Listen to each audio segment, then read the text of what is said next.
जंगलामध्ये अनेक प्राणी असतात, खूप प्राणी असतात. काही प्राणी चपळ आहेत तर काही प्राणी हळू चालणारे असतात. तर एक दिवशी त्यांची एक शर्यत लागते किंवा आपण गप्पा मारता मारता म्हणतात की आपण शर्यत लावूया. तर त्या शर्यतीमध्ये 3 पक्षी प्राणी असे भाग घेतात. तर एक ससा असतो, कासव असतं आणि शर्यत बघण्यासाठी एक चिमणी असते. तर की शर्यत कोणी जिंकली आहे सांगायला पाहिजे ना. तर दोघांनी शर्यत लावली आणि लगेच सुरुवात करायची.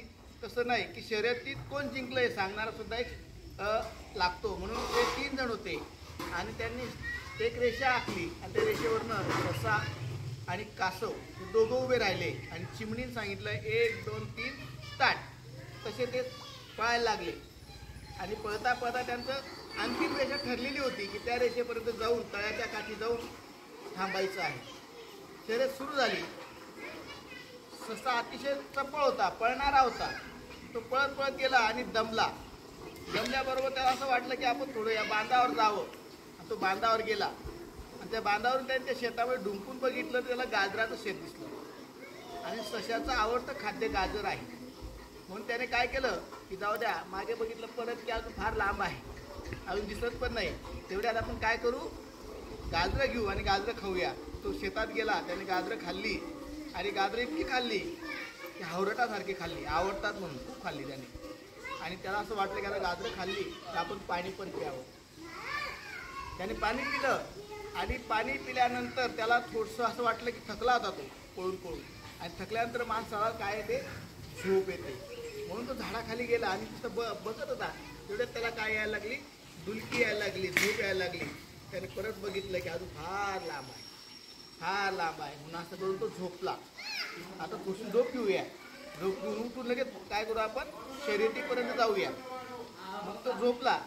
त्याला इतकी झोप लागली की कारण की त्याने काय खाल्लेलं होतं, फरपेट जेवण केलेलं होतं, अन्न खाल्लेलं होतं आणि त्याला खूप झोप लागली. परंतु तो कासव होता. कासवाचं अंतिम ध्येय होतं, काय होतं की अंतिम रेषेपर्यंत तळ्याच्या काठी जाऊन थांबणे. म्हणून तसा हळूहळू चालत होता. परंतु त्याचं लक्ष कुठे होतं त्याचं लक्ष शेवटच्या अंतिम रेषेकडे. म्हणून तो हळूहळू चालत राहिला. आणि स्पर्धकाला हरवण्यात मजा जी असते ती कुठेच नसते. म्हणून त्याने बघून घेतलं की ससा रे हा तर झोपलेला आहे, जाऊ द्यायला जर उठवलं हा परत पळेल आणि काय होईल, मला हरून सही झोपून जाईल, म्हणजे पळून जिंकेल हा. मग तो लगेच पळाला आणि हळूहळू कासव हा सश्याच्या पुढे निघून गेला आणि अंतिम रेषा आली, तळ्याच्या काठावर आली आणि कासव तिथं जाऊन बसून राहिला. आता इकडे याला ऊन लागलं, अंगावर ऊन आलं, उतरतीचं ऊन, आणि ते चटके बसतो तेव्हा त्यात जाग आली सश्याला आणि बघतो तो अजून तर लांबच असेल. धूम जोरात पळाल्याबरोबर तिथं जाऊन पोचला आणि जोरात ओरडायला लागला, मी शर्यत जिंकली. पण तेवढ्यामुळे कासवाने पाण्यातून काय काढली, वर मान काढली आणि चिमणीने सांगितलं कासव जिंकलं. आता या गोष्टीमधून तुम्हाला काय समजलं आणि तुम्ही काय बोध घेतलाय सांगायचंय मला. काय बोध घेतलाय?